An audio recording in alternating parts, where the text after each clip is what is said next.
ایک بزرگ نے جو کوفہ میں پڑھاتے تھے، انہوں نے امام اعظم کو جاتے ہوئے دیکھا تو بلایا، پیشانی دیکھی، اتقوا فراست المؤمن فإنه ينظر بنور اللہ۔ مومن کی فراست کے معنی کہتے ہیں تارنا، کسی چیز کو اچھی طرح دیکھ لینا۔ تو اللہ والوں کی فراست سے ڈرو، یہ اللہ کے نور سے دیکھتے ہیں۔ تو انہوں نے دیکھا کہ اس کے ایک نصیب میں تو بہت بڑا عالم ہونا لکھا ہے اور یہ کاروبار میں لگا ہوا ہے، فرمایا پڑھتے کیوں نہیں ہو، پڑھا کرو۔ بس ان بزرگوں کا یہ کہنا دل پر اثر کر گیا، امام اعظم نے پڑھنا شروع کر دیا اور ایسا پڑھا کہ آج تک امت ان کے علم پر حیران ہو۔ لوگوں نے طرح طرح سے امام اعظم کا امتحان لیا، کئی لاکھ حدیثیں یاد تھیں۔ حدیث کا یاد کرنا کئی طرح کا ہوتا ہے، آپ کو ابھی سمجھاتا ہوں۔ یہ 10 آدمی سمجھے بیٹھے ہوئے ہیں، پہلے کا نام کیا ہے، اس کے باپ کا نام کیا، دوسرے کا نام کیا، اس کے باپ کا نام کیا، تیسرے کا نام کیا، اس کے باپ کا نام کیا۔ یہ روایت اس طرح بیان ہوتی ہے، بیان کیا فلاں بن فلاں نے فلاں بن فلاں سے، اس نے سنا فلاں بن فلاں سے، اس نے سنا فلاں بن فلاں سے۔ اس کو کہتے ہیں اسماء الرجال، حدیث کی سند، کہ کس کس راوی یعنی کس نے سن کر یا دیکھ کر بات کی۔ میں نے کس سے سنی، جس سے میں نے سنی، اس نے کس سے سنی، جس نے بیان کی اس نے کس سے سنی، کیا دونوں کی ملاقات بھی تھی یا صرف سنی، اور جو بیان کر رہا ہے اس کا حال کیا ہے۔ یہ اسماء الرجال، یہ حدیث کی سند کہلاتے ہیں۔ امام اعظم رضی اللہ تعالی عنہ کے سامنے علماء نے 10 طالب علم بھیج دیے حدیث کے، اور کہا کہ نام لینا کسی کا، مثلا ایک حدیث ہے اس کے پہلے 10 نام ہیں، وہ 10 ناموں کے بعد جو حدیث ہے وہ نہ پڑھنا، حدیث دوسری پڑھنا، نام دوسرے لینا، سند کوئی اور بیان کرنا، متن اور بیان کرنا۔ تو 10 حدیثیں لوگوں نے، ایک نے کھڑے ہو کے کہا کہ حضور صلی اللہ علیہ وسلم سے سنا فلانے نے سنا فلانے سے، اور پھر آگے حدیث کے الفاظ کوئی اور، جو اصل حدیث تھی اس کی بجائے دوسری حدیث، اور دوسری جگہ جو نام ہے ان کے ساتھ پہلی حدیث لگا کے، اس طرح امام اعظم چپ کر کے سنتے رہے۔ وہ جو علماء تھے جو امتحان لے رہے تھے، انہوں نے کہا یہ چپ کر کے سن رہا ہے، اس کا مطلب یہ کہ اس کو آتا نہیں، ورنہ یہ بولتا کہ دیکھو ایسا نہیں ایسا ہے۔ چپ کر کے سنتے رہے۔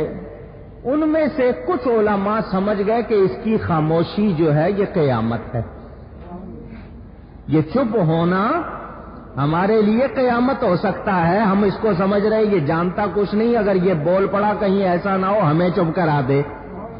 جب وہ 100 کے 100 حدیث سنانے والے 10 طالب علم 10 حدیثیں غلط اسماء کے ساتھ پڑھ کے بیٹھ گئے، اب آپ کے سامنے کوئی آدمی 500 آدمیوں کا نام لے، آپ کو ترتیب سے یاد رہیں گے؟ نہیں۔ امام اعظم اٹھے، فرمایا پہلے شخص نے 10 حدیثیں پڑھی ہیں، نام یہ لیے، متن یہ پڑھے، آؤ ان کی ترتیب سن لو، نام یہ ہے، متن یہ ہے، نام یہ ہے، متن یہ ہے، اسی ترتیب بالکل صحیح کے ساتھ 100 حدیثیں سنا دیں۔ وہ سارے کے سارے تڑپ کر رہ گئے، جس کے حافظے کا یہ حال ہے ہم اس کا کہاں مقابلہ کر سکتے ہیں۔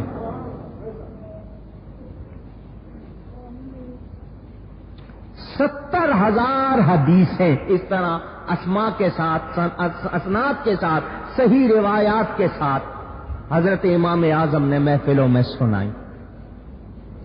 کئی صحابہ سے آپ کی ملاقات ثابت، حضرت انس رضی اللہ تعالی عنہ کی زیارت کی، ان کا درس بھی سنا۔ علمی شان کیا ہے؟ اگر اس کی تفصیل سناؤں اور واقعات سناؤں تو کئی جمعے لگ جائیں. انشاءاللہ کسی دن آپ کو بتاؤں گا. مسئلے آتے تھے. حضرت سیدنا امام محمد باقر رضی اللہ تعالی، حضرت سیدنا امام حسین کے پوتے، امام زین العابدین کے بیٹے، لوگوں نے ان سے شکایت کی کہ یہ امام اعظم جو ہیں یہ قیاس سے مسئلے بیان کرتے ہیں. قیاس کا مطلب خود سوچ کر اپنی طرف سے سمجھ کر بات کرنا، قرآن و سنت کی بجائے قیاس سے مسئلہ حل کرتے ہیں کہ ثابت یوں ہوا اور یوں ہوا. امام محمد باقر نے بلا لیا محفل میں. امام جعفر صادق کی روایت بھی ہے. محفل میں بلا لیا اور کہا کہ لوگ کہتے ہیں تم قیاس سے بیان کرتے ہو، مسائل کا حل قیاس سے پیش کرتے ہو، اس کا جواب دو. امام اعظم نے بھری محفل میں جو جواب دیے آپ کو کئی مرتبہ سنا چکا ہوں، ذہنوں میں پھر تازہ کر لیجیے. فرمایا حضرت میں آپ کے سامنے رکھتا ہوں اور آپ فیصلہ کر لیجئے میں قیاس سے مسئلہ حل کرتا ہوں یا قرآن حدیث سے. کہا یہ بتائیے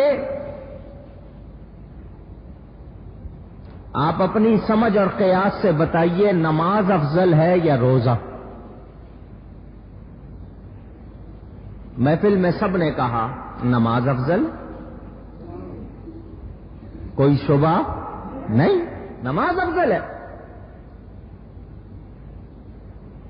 فرمایا قیاس یہی کہتا ہے کہ نماز افضل ہے مگر قرآن کہتا ہے روزہ افضل ہے.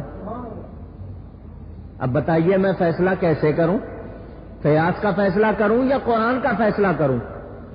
لوگوں نے کہا دلیل کیا ہے؟ فرمایا عورت کو ماہانہ ایام ہوتے ہیں، اس میں جو نمازیں آ جائیں وہ اس کو معاف ہیں، قضا نہیں کرنی.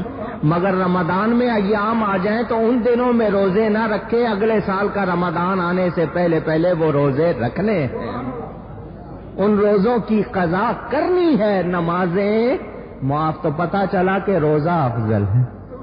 اب بتائیں میں کیسے فیصلہ کروں؟ فرمایا یہ بتائیں قیاس کیا کہتا ہے، کون کمزور ہے، لڑکی کمزور ہے یا لڑکا؟ سب نے کہا لڑکی کمزور ہے. کس کی مدد کرنی چاہیے؟ ان کا لڑکی کی، وہ کمزور ہے. فرمایا قرآن کہتا ہے لڑکے کی مدد کرو. بتائیں میں کیسے فیصلہ کروں؟ لوگوں نے کہا دلیل. فرمایا اللہ فرماتا ہے لڑکی کو وراثت میں 1 حصہ دو، لڑکے کو 2 حصے دو. کیا فیصلہ کروں میں اپنی طرف سے؟ میں قرآن کا فیصلہ کروں گا، حدیث کا فیصلہ کروں گا. حالانکہ قیاس یہ کہتا ہے جی مرد جا سکتا ہے، کما سکتا ہے، لڑکی کمزور ہے، صنف نازک ہے، مگر شریعت نے اس کا 1 حصہ رکھا ہے، مرد کے 2 رکھے ہیں. اب بتائیں کون کمزور ہے، کس کی مدد کرنی چاہیے؟ آدمی چلتا ہے، پاؤں کا تلوا ہے، سول، تلیاں، تلوا، اس پہ گرد زیادہ لگتی ہے یا اوپر والے پہ؟ میلا ہوگا تو نیچے کا حصہ، مگر وضو میں حکم ہے اوپر مسا کرو، نیچے ہاتھ پھیرنے کا حکم نہیں ہے. قیاس یہ کہتا ہے نیچے ہاتھ پھیرو کیونکہ میل لگے گی تو نیچے لگے گی، مگر حکم اوپر ہاتھ پھیرنے کا ہے. فرمایا بتاؤ کیسے مسئلہ، کیا فیصلہ کروں؟ پیشاب زیادہ ناپاک ہے یا دوسرا پانی؟ سب نے کہا پیشاب زیادہ ناپاک ہے. فرمایا اس پر غسل نہیں ہے، دوسرا پانی نکلے اس پر غسل ہے. بتاؤ کیسے فیصلہ کروں؟ جب امام اعظم نے یہ مثالیں دینی شروع کی، امام محمد باقر ممبر سے نیچے اترے، امام اعظم کی پیشانی چوم کر کہا یہ وہ شخص ہے جو قرآن کے مغز کو جانتا ہے. اللہ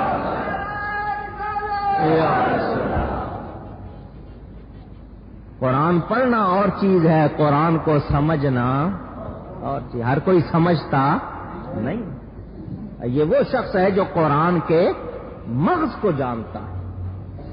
تم کہتے ہو قیاس سے فیصلہ کرتا ہے، اس نے سامنے تمہارے مثالیں دے دی ہیں.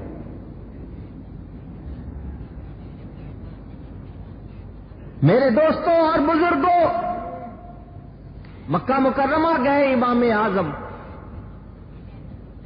لوگوں نے گھیر لیا. مسجد حرام میں بیت اللہ شریف میں لوگوں کو پتا چلا ابو حنیفہ ہے، لوگ اٹھ کے کھڑے ہو گئے. ان کا یہ کہنا تھا کہ بغیر فاتحہ کے نماز نہیں، جو نماز میں سورہ فاتحہ نہ پڑھے اس کی نماز نہیں. اور امام اعظم نے فرمایا صرف امام پڑھے مقتدی نہ پڑھے، نمازی نہیں پڑھیں گے، صرف امام پڑھے گا جماعت میں. جب ہر شخص اپنی الگ الگ نماز پڑھے گا تو ہر رکعت میں سورہ فاتحہ پڑھے گا، لیکن امام کے ساتھ جب پڑھی جائے گی صرف امام پڑھے گا. تو انہوں نے کہا کہ بغیر فاتحہ کے نماز نہیں، اور تم نے فتویٰ دے دیا ہے کہ صرف امام پڑھے مقتدی نہیں پڑھے. ایک آدمی ادھر سے بول رہا ہے، 4 ادھر کھڑے ہو گئے، 6 ادھر، 10 ادھر، 20 ادھر، ایک ہنگامہ جیسے مچھلی بازار ہوتا ہے. سب اٹھ کے کہنے لگے تم نے یہ کیسے فتویٰ دے دیا؟ امام اعظم نے فرمایا میری بات سنو، تم لوگ اتنے ہو، 200-250 آدمی بول رہے ہو، میرے کان میں کسی ایک کی آواز بھی صاف نہیں آ رہی، میں کیسے سنوں گا، کیسے تم کو جواب دوں گا؟ تم ایسا کرو کہ اپنے درمیان میں ایک آدمی چن لو جو تم میں سب سے زیادہ سمجھدار، عالم، قابل ہو، لائق ہو، وہ چن لو اور اس کو اپنا نمائندہ بنا لو. اس کی فتح تمہاری فتح، اس کی شکست تمہاری شکست، اس کی بات تمہاری بات، اس کا چپ رہنا تمہارا چپ رہنا. ٹھیک ہے؟ انہوں نے کہا واقعی بات تو سمجھداری کی کر رہا ہے، اگر سب بولیں گے تو کیا پتہ چلے گا. انہوں نے کہا ٹھیک ہے. انہوں نے ایک آدمی چن لیا، کہنے لگے یہ ہمارا نمائندہ ہے، ہماری طرف سے یہ بات کرے گا. فرمایا اس کو سب مانتے ہو؟ ان کا جی سب مانتے. فرمایا یہ جو اس کی فتح تمہاری فتح؟ ان کا بالکل. کہ یہ اگر ہار گیا تو تم سب ہار گئے. فرمایا میں بھی تو یہی کہتا ہوں. مسئلہ یہی حل ہو گیا کہ سارے شور کریں، ہم اللہ کی بارگاہ میں امام کو اپنا نمائندہ بنا کے آگے کر دیتے ہیں، اس کا پیش کرنا، ہم سب کا پیش کرنا. اللہ اکبر. ہم بھی تو یہی کہتے ہیں. ہم کوئی اور بات اس طرح مسئلے حل کر، کیسے کیسے مسئلے آتے تھے آپ کو بتاؤں اگر تو آپ حیران ہو جائیں. کیسے کیسے مسئلے آتے تھے، ان سب کے جواب ابھی نہیں دوں گا تاکہ آپ کو شوق پیدا ہو امام اعظم کے حالات پڑھیں. سوال کیسا آ رہا ہے؟ ایک آدمی ہے، اس کی بیوی سیڑھی پر چڑھی ہوئی ہے، نیچے اتر رہی ہے.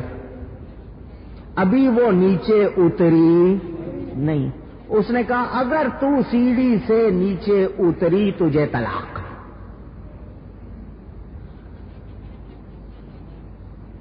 اب وہ بیچ میں اٹک گئی. اترتی ہے تو طلاق، کب تک کھڑی رہے گی سیڑھی پہ؟ دے جواب.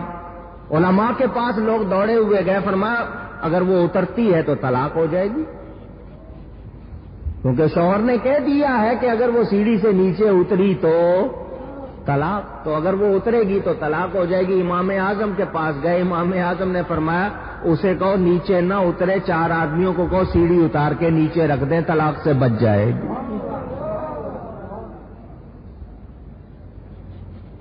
اندازہ کریں ذہانت کا.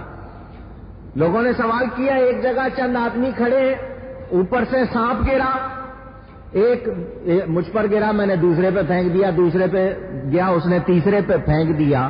اس طرح ایک دوسرے پہ پھینکتے رہے، آخری شخص کو سانپ نے کاٹ لیا. دیت کس پر آئے گی؟ جرمانہ کس کو دینا ہوگا؟ آپ ذہن لڑائیں. مسئلہ کیسا؟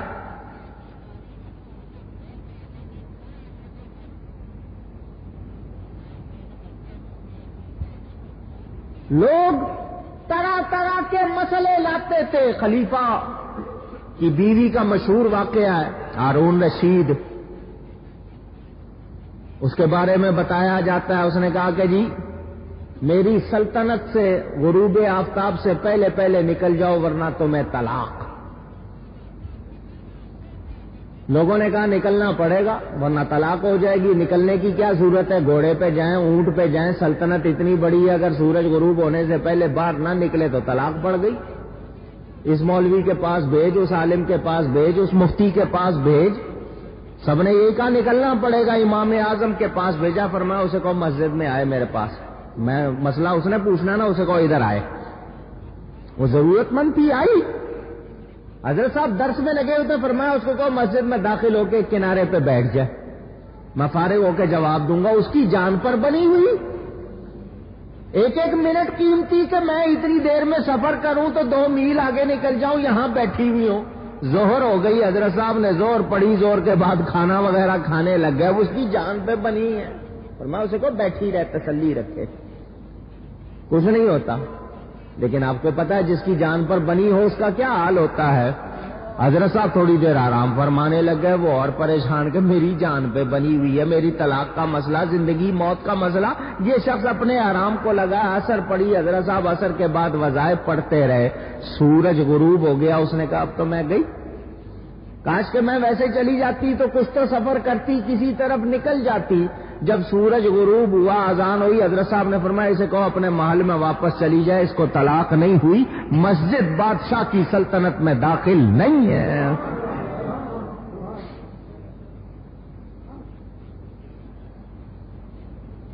کیسے کیسے مسئلے آتے۔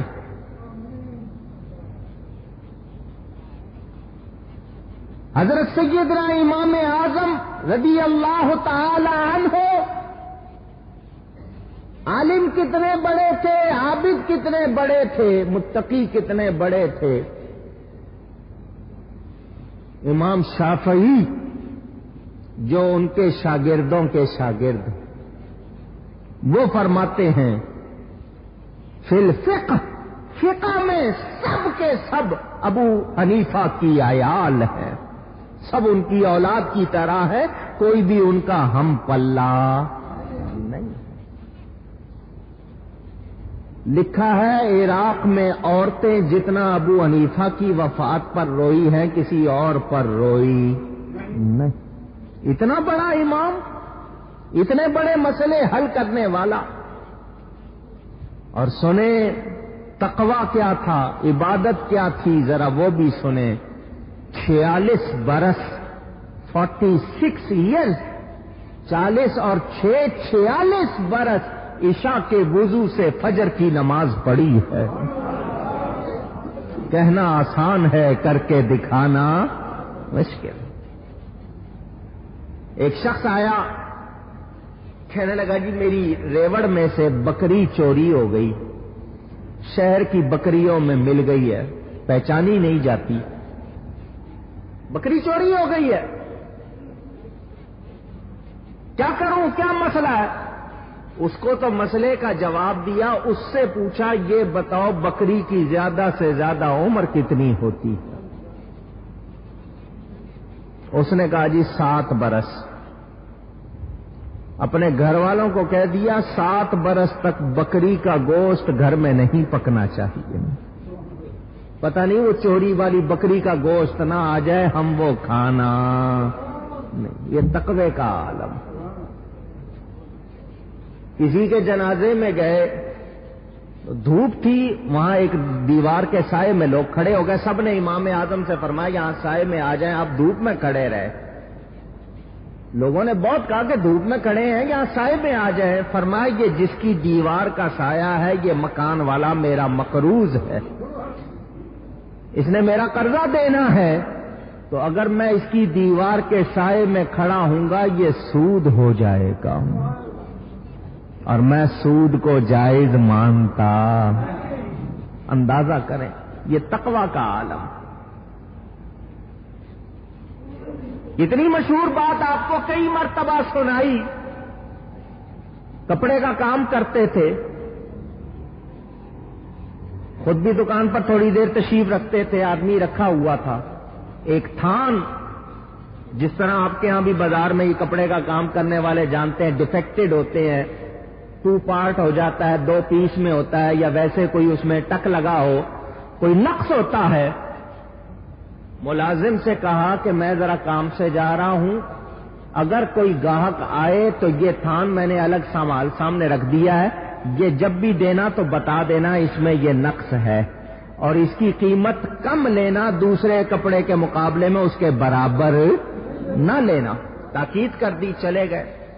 اتفاق سے کوئی گاہک آیا، اس نے سارا کپڑا خرید لیا، ملازم کو یاد نہیں رہا، اس نے وہ تھان بھی اسی بھاؤ بیچ میں دے دیا۔ امام صاحب جب واپس تشریف لائے، پوچھا بھائی کیا ہوا؟ اس نے کہا حضرت جی گاہک کوئی ایسا آ گیا، سارا ہی لے گیا مال۔ فرمایا وہ ایک تھان تھا نقص والا، وہ بتا دیا تھا۔ اس نے کہا حضرت جی مجھے یاد۔ تو حضرت صاحب نے آگے سے یہ نہیں کہا دیکھو بھائی میں نے تو بتا دیا تھا، بھول سے ہوا ہے، جان بوجھ کے تو نہیں ہوا، چلو ایسا کرو 5-10 روپے صدقہ کر دو یا اس تھان کی قیمت لگاؤ، دوسرے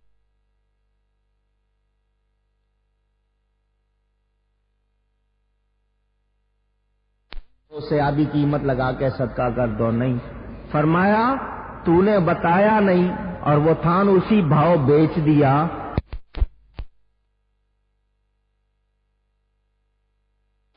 آج کے سارے دن کی کمائی صدقہ کر دو۔ ہم اس کو رکھنا چاہتے،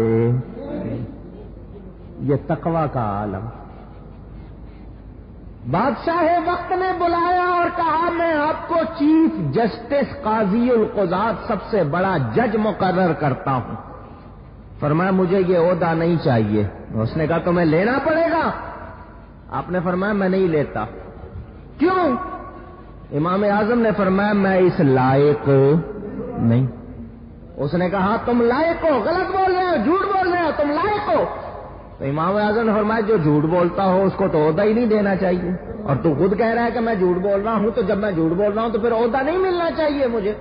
اس نے کہا عہدہ لو ورنہ سزا دوں گا۔ بھری محفل میں سر پہ ڈنڈے کھا لیجئے، عہدہ قبول۔ اس نے جیل میں ڈال دیا۔ 60,000 مرتبہ قرآن کریم کی تلاوت جیل میں کی۔ کتنی مرتبہ؟ 60,000 مرتبہ۔ بعضوں نے زیادہ بھی لکھی۔ رمضان میں 61 مرتبہ قرآن پڑھتے، ایک دن میں، ایک رات میں اور ایک پورے مہینے کی تراویح میں۔ وہ ہمارے امام اعظم ابو حنیفہ، کتنی بڑی ہستی ہے۔ آج پوری دنیا میں شورا ہے، لوگ کہتے ہیں بخاری شریف قرآن کے بعد سب سے زیادہ صحیح کتاب بخاری شریف، اصح الکتب بعد کتاب اللہ، بخاری زندہ باد۔ ہم مانتے ہیں بخاری شریف حدیث کی مشہور کتاب۔ جانتے ہو یہ بخاری کون ہے؟ امام اعظم کے شاگردوں کے شاگردوں کے شاگرد ہیں۔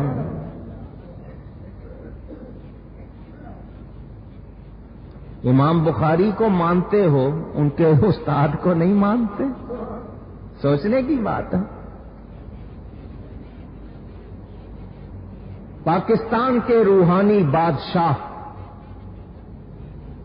بر صغیر کے مشہور ولی حضرت سیدنا داتا گنج بخش رضی اللہ تعالی، یہ وہ ہستی ہے۔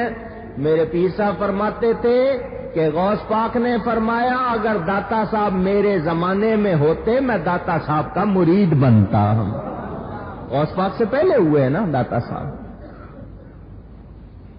جن کے دربار پر خواجہ غریب نواز نے چیلا کیا تھا، وہ داتا صاحب فرماتے میں سوچ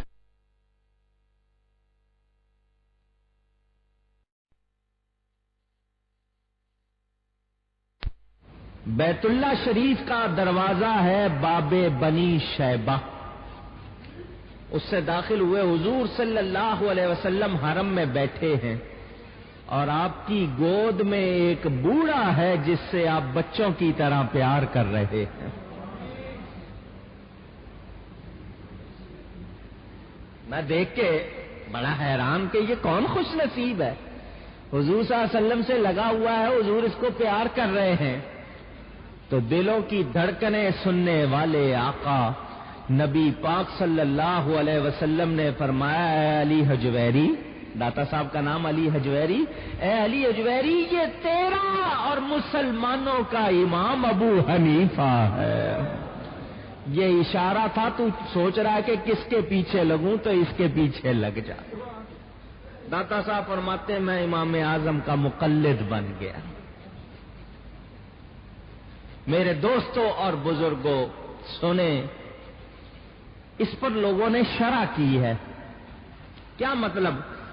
داتا صاحب نے دیکھا کہ حضور صلی اللہ علیہ وسلم سے حضرت امام اعظم لپٹے ہوئے ہیں،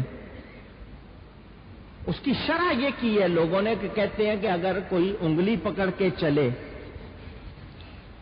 تو چلنے والا جو انگلی پکڑ کے چل رہا ہے وہ کہیں ٹھوک کر کھا سکتا ہے، کوئی چیز لگ جائے اس کو تو ٹھوک کر کھا سکتا ہے، انگلی چھوٹ سکتی ہے۔ نقشے قدم پر چلے، پیچھے پیچھے چلے تو دھیان ذرا سا بھی ادھر ادھر ہوئے تو وہ آگے پیچھے ہو سکتا ہے، لیکن جو ساتھ لگا ہو اس میں یہ شبہ نہیں ہوتا۔ تو شرح کرنے والے کہتے ہیں امام اعظم کا نبی پاک کی گود میں ہونے کا مطلب یہ کہ وہ حضور کی امان میں ہے، ان کی حفاظت ہو رہی ہے، جو ان کے پیچھے چلتا ہے خطرے سے بچ جاتا ہے، کسی خطرے کی گنجائش نہیں۔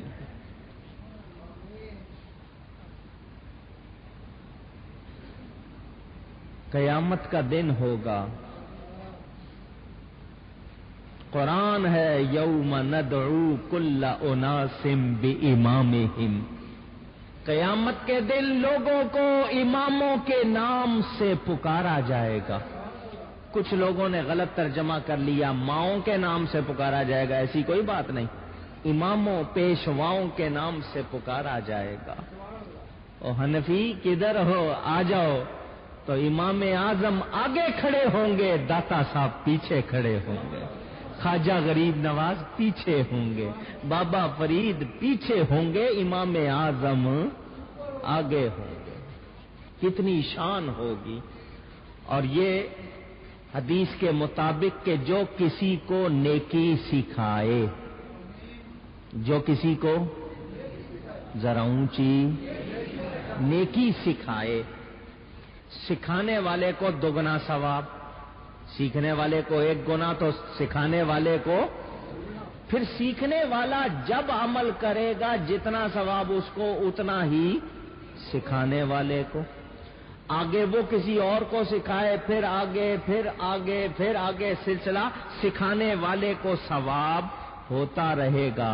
ہم آج دنیا بھر کے حرفی نماز پڑھ رہے ہیں، 1300 برس ہو گئے، حنفیوں کو جو نماز سکھائی امام اعظم نے سکھائی، کروڑوں اربوں حنفیوں کی نماز کا ثواب امام اعظم کو پہنچ رہا ہے۔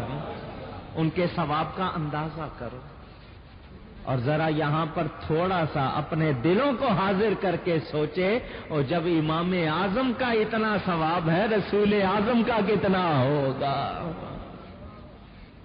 وہ لوگ جو کہتے ہیں نبی کو اپنے انجام کی خبر نہیں، معاذ اللہ، ان کو سوچنا چاہیے۔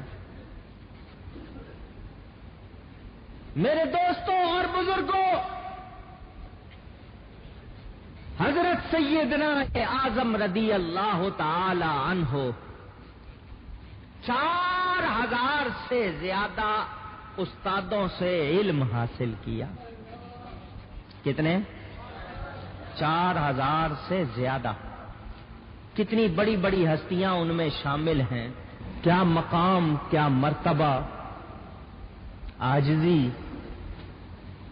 اور روایت مشہور کے مدینہ منورہ گئے، روضہ رسول کے سامنے کھڑے ہو کر عرض کی، الصلاۃ والسلام علیک یا امام المرسلین، اے رسولوں کے امام، آپ پر درود و سلام ہو۔ قبر رسول سے جواب آیا، وعلیکم السلام امام المسلمین، اے مسلمانوں کے امام کو بھی سلام ہو۔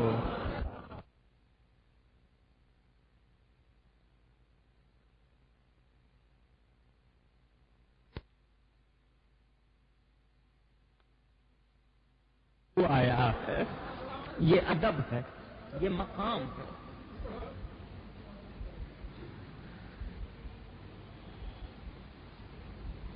اسی لیے آج بھی بڑے بڑے امام شافعی لکھتے ہیں بڑے بڑے کہ جس کو کوئی حاجت ہو وہ بغداد میں اعظمیہ امام اعظم کے روضے پر جائے دعا کرے، امام کے وسیلے سے دعا کرے، اس کی مراد پوری ہو جائے گی۔ بڑی شان ہے، بڑا مقام ہے۔ وہ لوگ جو اپنے آپ کو غیر مقلد اہل حدیث سلفی وغیرہ کہلاتے ہیں، انہوں نے امام اعظم کے خلاف بہت باتیں لکھی ہیں۔ میں ان سے کہتا ہوں تمہاری مخالفت تمہیں ننگا کرتی ہے، امام اعظم کا کوئی نقصان نہیں کرتی۔ ان کی شان بہت بلند ہے، بہت بلند ہے۔ وہ کس مقام پر ہیں؟ ارے ان کو سلام کرو۔ 83,000 مسائل کا حل انہوں نے پیش کیا اور کتنے لاکھ مسئلے دوسرے بیان کیے، ان کی کوئی حد نہیں۔ اگر امام اعظم یہ کام نہ کرتے آج لوگ بھٹک رہے ہوتے، لوگوں کے پاس جواب نہ ہوتا۔ یہ ان کا احسان ہے کہ آج ہمارے لیے اسلام کو انہوں نے اتنا واضح اور آسان کر دیا کہ ہم عمل کر سکتے۔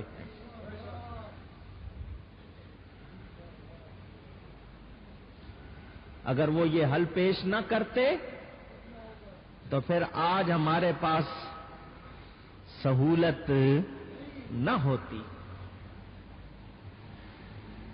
سیدنا امام اعظم رضی اللہ تعالی عنہ، ان کے بارے میں جو کتابیں موجود ہیں انشاءاللہ کبھی وقت ملا تو آپ کو اس میں سے تفصیل سناؤں گا۔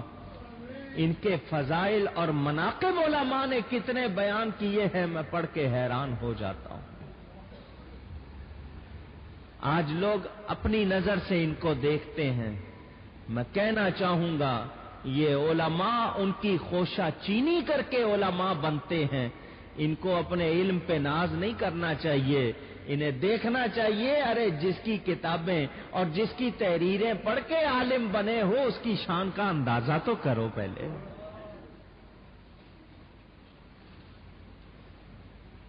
رمضان المبارک کا مقدس مہینہ امام اعظم کس طرح گزارتے تھے۔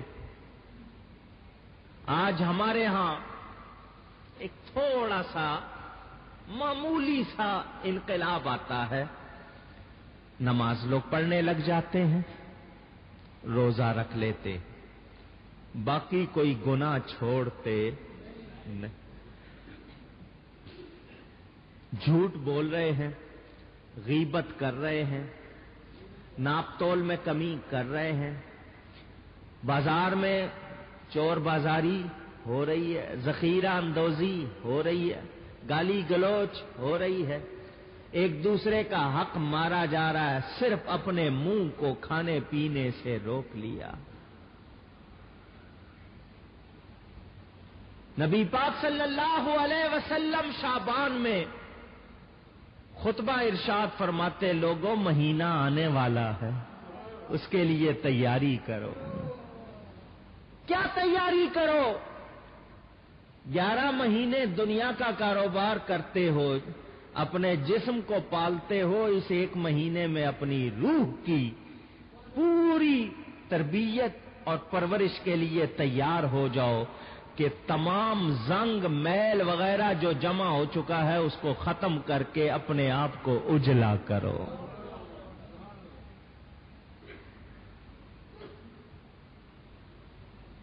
مزدوروں سے کام کم لیا جاتا ہے، ان میں آسانی کر دی جاتی ہے، کیوں؟ تاکہ انہیں بھی عبادت کا موقع ملے، کہ وہ جسمانی مزدوری اگر 2 گھنٹے کم کر لیا رمضان میں تاکہ انہیں کچھ عبادت کا موقع ملے۔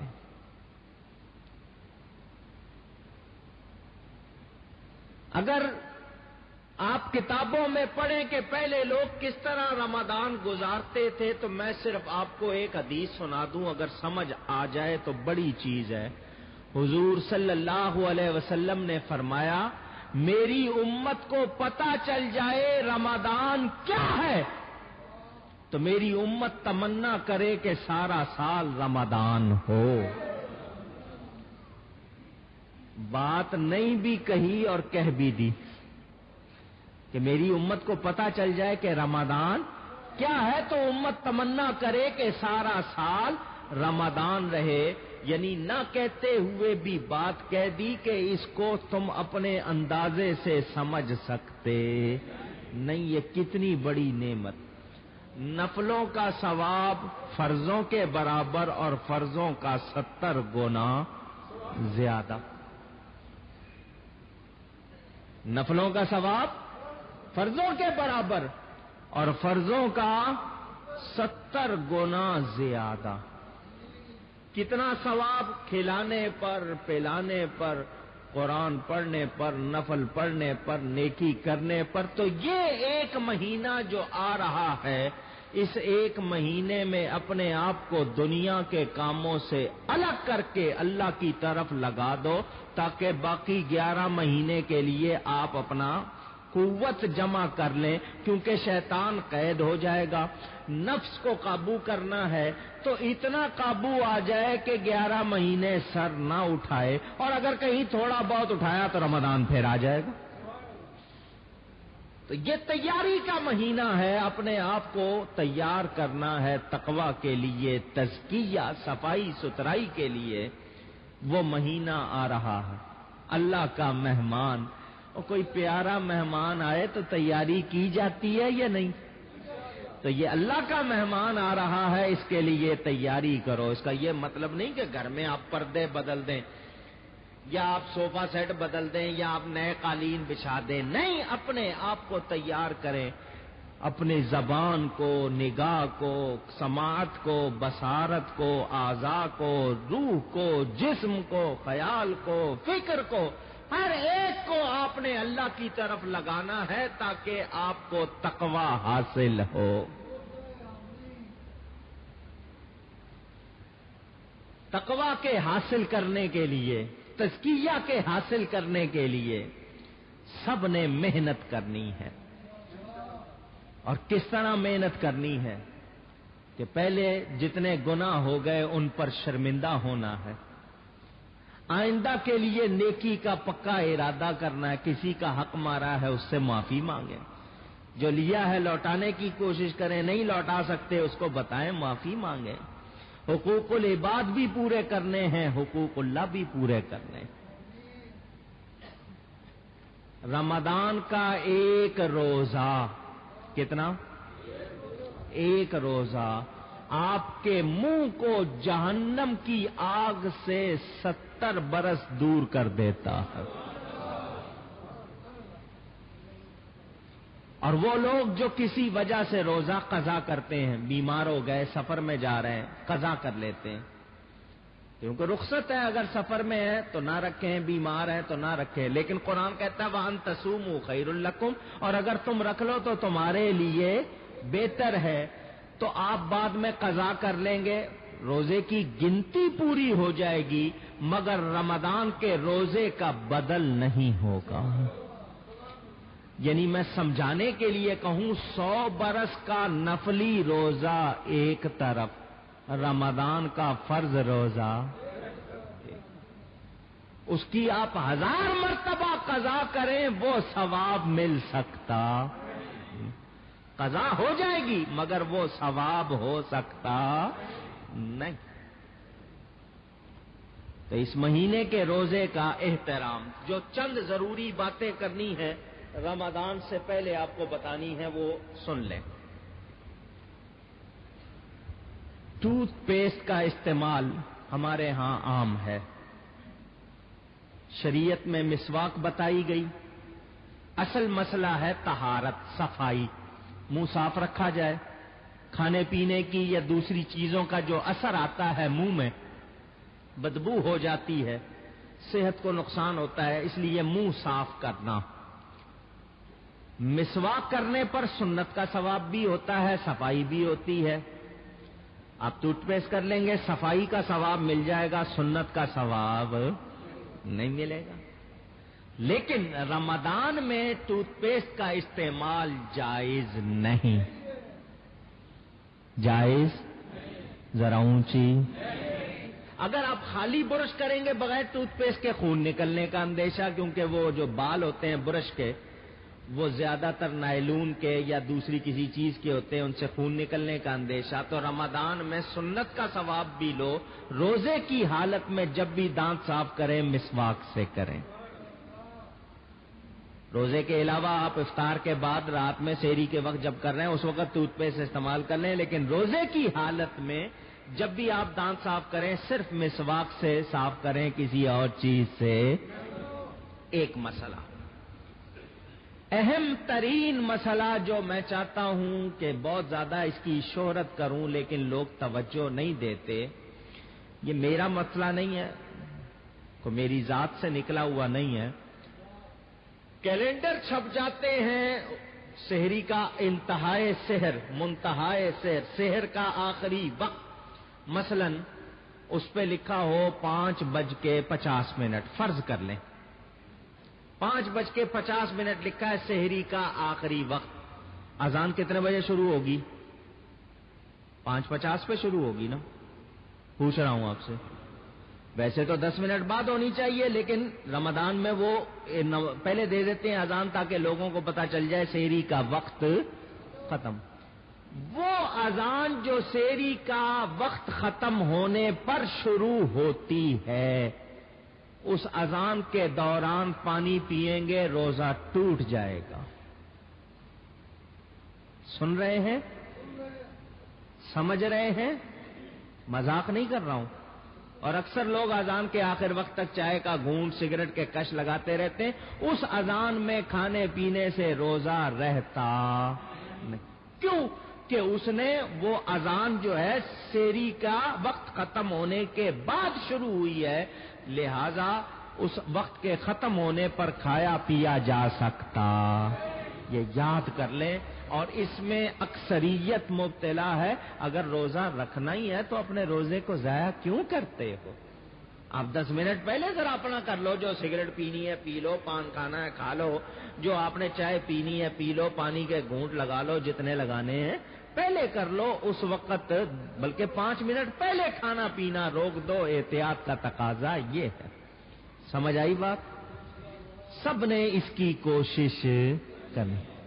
تیسری بات، 2 باتیں ہو گئیں، پہلی بات تو ٹوتھ پیسٹ نہیں کرنی، دوسری بات کہ سحری کی اذان میں کھانا پینا نہیں، تیسری بات روزہ کھولنے کے وقت۔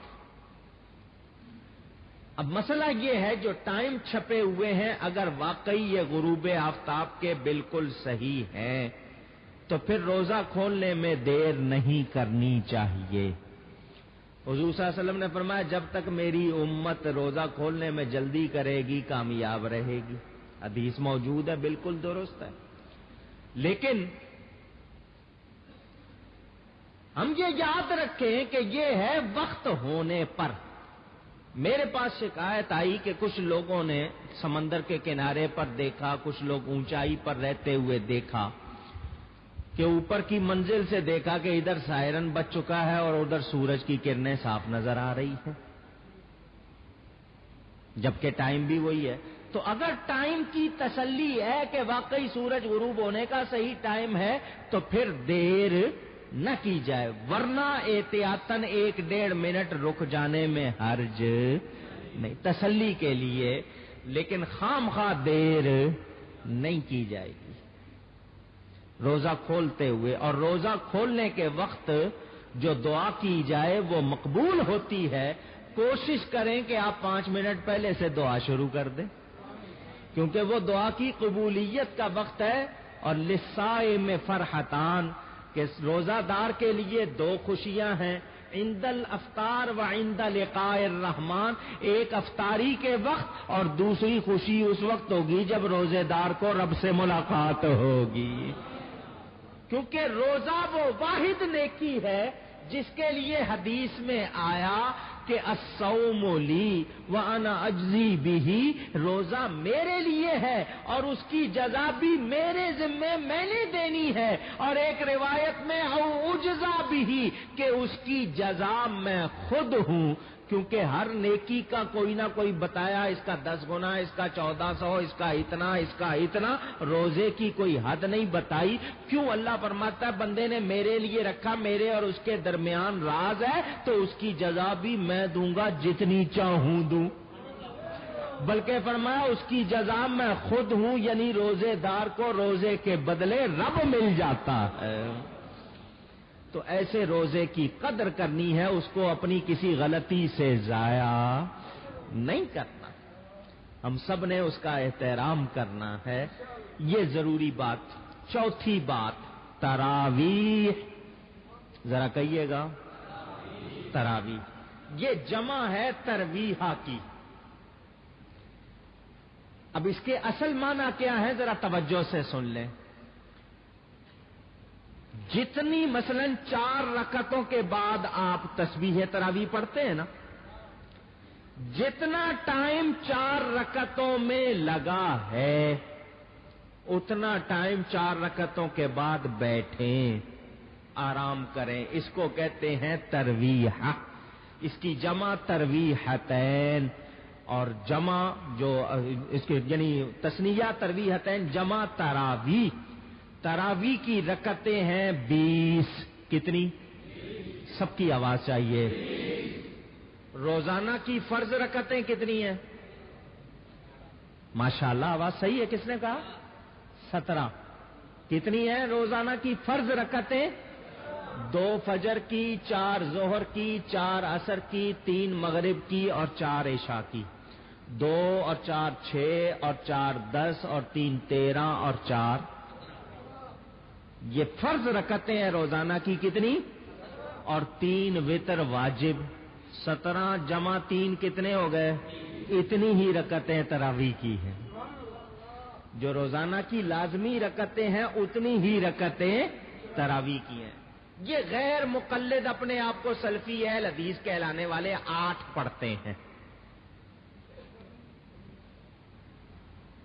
یہ کہتے ہیں حدیث میں حضور صلی اللہ علیہ وسلم عشاء کے بعد 11 رکعتیں پڑھتے تھے، 8 تراویح کی اور 3 وتر کی، اور اس میں 2 الگ کر کے 1 الگ کر کے، یہ کہتے ہیں۔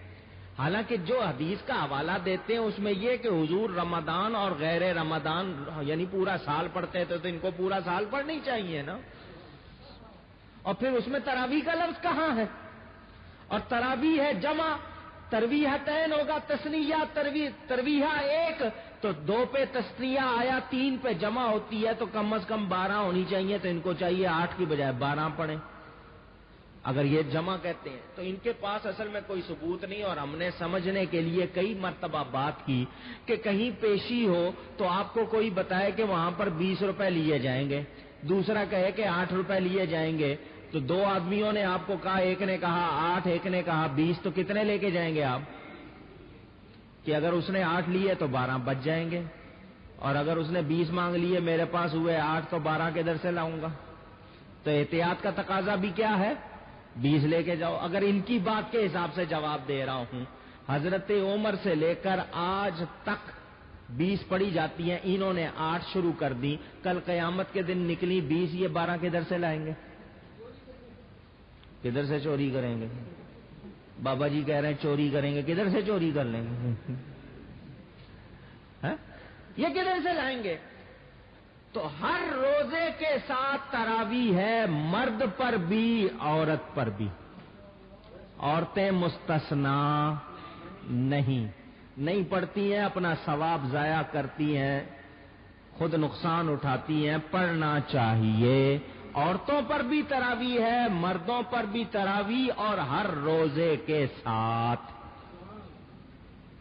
تراویح، ہر روزے کے ساتھ۔ ہمارے یہاں رواج چل نکلا 3 روزہ، 4 روزہ، 5 روزہ، 6 روزہ، 10 روزہ۔ وہ لوگ کہتے ہیں جی 3 روز والی میں قرآن ختم کر لیا، اب تراویح کی چھٹی۔ یہ اصل میں کیوں نکلی تھی کہ آپ کو پتا ہے، جو دکاندار لفظ تو دکان ہے عربی میں، لیکن اس کو دکان لوگ لکھنے میں 2 کان بنا دیتے ہیں، وہ نہیں ہے اس میں دکان۔ دکاندار وغیرہ انہوں نے چونکہ رمضان میں دیر تک دکانیں کھولنی ہوتی ہیں، تو یہ اگر تراویح کو جائیں تو کہتے ہیں کاروبار میں مندی ہوتی ہے۔ ہمارے یہاں اسلامی حکومت نہیں ہے، ورنہ نماز کے دوران تو دکانیں کھول نہیں سکتے۔ خیر، تو یہ کرتے ہیں کہ 3 دن میں جناب انہوں نے قرآن ختم کر لیا اور سمجھ لیا پورے مہینے کی تراویح ہوئی، اور باقی روزانہ دکان پہ بیٹھ کے جھوٹ بول رہے۔ اگر یہ مقصد ہو کہ ایک جگہ قرآن سن لیا جائے 3 دن میں، 5 دن میں، 10 دن میں، اور اس کے بعد جہاں موقع ملا پڑھ لی، تب تو ٹھیک ہے کہ ایک جگہ قرآن پورا ہو گیا، اب گھر میں پڑھ لی یا کہیں بھی پڑھ لی، تو وہ اس مقصد سے۔ اور اگر یہ کہ صرف 3 دن پڑھنی ہے باقی نہیں پڑھنی، تو پھر یہ معاملہ درست نہیں۔ تو وہ لوگ جو یہ سمجھتے ہیں کہ جی بس 5 روزہ تراویح ہو گئی، یہ غلط۔ خواتین اگر گھر میں نہیں پڑھتی ہیں، مسجد میں آئے، ماحول بنائیں کہ اس مہینے میں زیادہ سے زیادہ نیکیاں کریں۔ اور لوگ ہیں جناب، اچھا 4 تراویح کے بعد جو تسبیح پڑھی جاتی ہے وہ لمبی پڑھنی چاہیے، وہ جناب تیز گام کی طرح پڑھتے ہیں، اور امام صاحب اگر اس میں ایک آدھا سیکنڈ زیادہ لگا دیں لوگ ناراض ہو جاتے ہیں۔ ابھی وہاں افریقہ میں تھا تو کہنے لگے کہ جی ایسا امام دو جو سب سے زیادہ تیز پڑھے۔ میں نے کہا جی خود بن جاؤ، کیونکہ تمہیں تو آتا کچھ نہیں ہے پڑھنا، تو بس جو مرضی بولتے رہنا اور کر لینا اپنا حساب۔ باقی ساری چیزیں سکون سے اطمینان سے، قرآن شریف تیز پڑھو،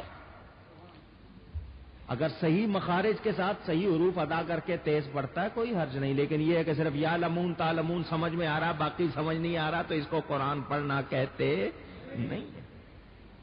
وَرَتِّلِ الْقُرْآنَ تَرْتِيلًا، قرآن کریم کو ترتیل کے ساتھ ٹھہر ٹھہر کے اچھی طرح پڑھنا چاہیے۔ یہ رب کا کلام ہے۔ کس کا کلام ہے؟ اور رمضان میں کثرت سے پڑھو۔ لوگ کہتے ہیں جی میں 1 ختم کرتا ہوں، 2 نہیں، اور 2 دن میں قرآن ختم کرو، اتنا پڑھو، 3 دن میں ختم کرو۔ یہ قرآن کے نزول کا مہینہ، اس مہینے میں ہر نیکی کا ثواب کئی گنا زیادہ۔ ہم سب کو کوشش کرنی چاہیے کہ ہم کثرت سے اس مہینے میں قرآن کریم کی تلاوت کریں۔ یہ ضروری مسائل اس لیے بیان کیے کہ لوگ ابھی سے یاد کر لیں۔ آپ کو افطاری کا مسئلہ، سحری کا مسئلہ، ٹوتھ پیسٹ کا مسئلہ، اور اس کے ساتھ قرآن کی تلاوت کا مسئلہ، یہ مسئلے میں نے بنیادی طور پر بتا دیے۔ وہ لوگ جو ایسا کام کرتے ہیں جو جائز نہیں، مثلا ویڈیو کی فلموں کا کاروبار ہے، یا تصویر کی دکان ہے، یا جناب باربر ہیں، داڑھی مونڈنے کا کام کرتے ہیں، تو کوئی آ کے کہے کہ جی رمضان میں داڑھی نہیں مونڈتا باقی 11 مہینے جائز ہے؟ روزے کی حالت میں ایسا کام کرنا جو ویسے بھی جائز نہیں ہے، روزے میں اس کا گناہ اور زیادہ ہوگا۔ ہم سب کو اس سے بچنا ہے۔ میں نے آپ سے پہلے کہا نا، اس 1 مہینے میں ہم سب نے کوشش کرنی ہے کہ جو کسر رہی ہے 11 مہینے میں وہ پوری ہو جائے۔ اللہ تعالیٰ نے اپنی رحمت سے یہ مہینہ عطا فرمایا ہے، تو اس مہینے کی قدر کریں اور اس میں اپنے آپ کو جنت کا مستحق بنائیں۔ اور آپ کو پتہ ہے یہ محفلوں میں آنا اس لیے زیادہ اچھی بات ہوتی ہے کہ ہم لوگ اکیلے میں اگر عبادت کریں شبہ ہے پتہ نہیں قبول ہوئی یا نہیں ہوئی، محفل میں آئے، دعا کی، عبادت کی، کسی ایک کی قبول ہوئی، اس کے صدقے سب کی قبول ہو جائے گی۔ مسجدوں میں آنا، باجماعت نماز ادا کرنا اچھی بات، اور اگر اس 1 مہینے میں عادت پڑ جائے اور باقی 11 مہینے اسی کا تسلسل رہے تو اچھی بات ہے یا نہیں ہے؟ کوشش کرنی ہے اس مہینے میں جتنی زیادہ سے زیادہ ہو سکے۔ 1 رمضان المبارک یوم ولادت ہے سیدنا غوث اعظم کا۔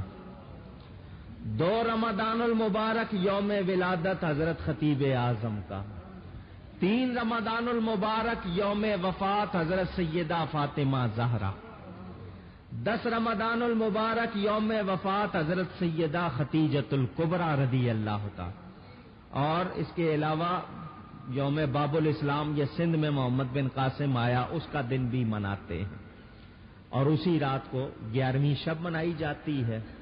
17 رمضان المبارک یوم وصال ام المومنین حضرت عائشہ صدیقہ رضی اللہ تعالی، 17 رمضان ہی کا دن یوم بدر، اسلام کی پہلی جنگ جو کافروں کے ساتھ ہوئی اور فیصلہ کن ہوئی، اور وہی دن 18 تاریخ آگے اس کے ساتھ فتح مکہ فتح ہوا تھا، نبی پاک نے فتح کیا تھا، وہ بھی 21 رمضان المبارک یوم وصال حضرت علی کرم اللہ تعالی وجہ، اور پھر 21، 23، 25، 27، 29 یہ شبان قدر ہیں، ساری راتیں قدر والی ہیں، ان میں ڈھونڈنا ہے۔ آپ صرف 27ویں مناتے ہیں، مگر حکم ہے کہ ان 5 راتوں میں ڈھونڈو، کیونکہ یہ گھومتی ہے، کہیں 21 کو ظاہر ہوگی، کہیں 23 کو، کہیں 25 کو، کہیں 27 کو، ڈھونڈو۔